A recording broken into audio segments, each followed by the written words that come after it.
So Allah says, whoever draws close to me by the length of a hand, I will draw close to him by the length of an arm.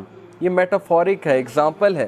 تم ایک ہاتھ کے distance سے میرے قریب آؤ گے, میں ایک آرم کے ڈسٹنس سے تمہارے قریب آؤں گا. یعنی تم ایک سٹیپ لوگے, اللہ تعالیٰ 10 سٹیپس لیں گے تمہاری طرف. سٹیپ لے کر تو دیکھو, ہم سٹیپ بھی نہیں لیتے. اور پھر کہا whoever draws close to me by the length of an arm, I will draw close to him by the length of a fathom. یعنی وہی پیرامیٹر بتا ہے کہ جو اور قریب آئے گا میں اس کے 10 ٹائمز اور قریب آؤں گا.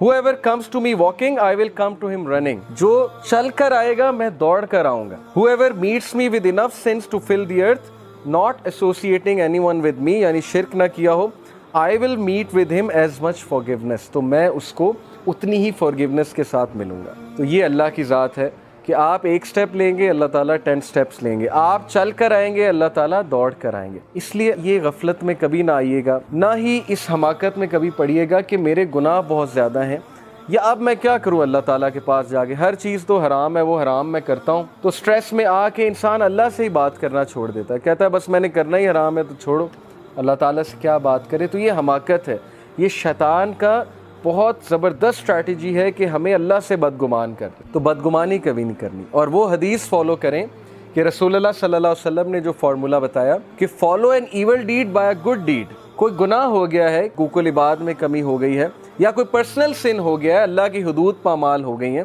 جو کام نہیں کرنا چاہیے تھا وہ اکیلے میں کر لیا ہے, تو ڈی موٹیویٹ نہیں ہونا, پروکریسٹینیٹ نہیں کرنا, اتنا زیادہ ریگریٹ میں نہیں چلے جانا کہ بس اب زندگی ختم ہو گئی, اب تو میں بالکل ہی بیکار ہو چکا ہوں.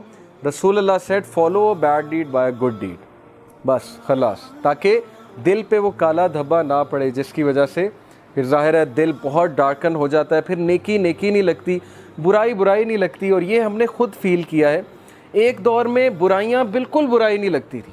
یہ تو پرسنل ہمارا ایکسپیرینس ہے. میری لائف پاسٹ میں ایسی ہے کہ بہت سی برائیوں میں انوالو تھے, وہ لگتی ہی نہیں تھی برائی.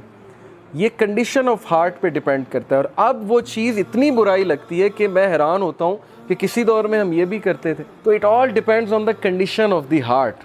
قلب جو ہے نا, یہ بہت سائنس ہے قلب کی کہ قلب اصل میں ہے کیا. And then Allah subhanahu wa ta'ala said this hadith is really should be our constitution. جو کوئی hereafter کے بارے میں concerned ہے, Allah will place richness in his heart. اللہ اس کے دل کو غنی کر دے گا. Bring his affairs together. اس کے معاملات کو سمیٹ لے گا. یہ بہت بڑی بات.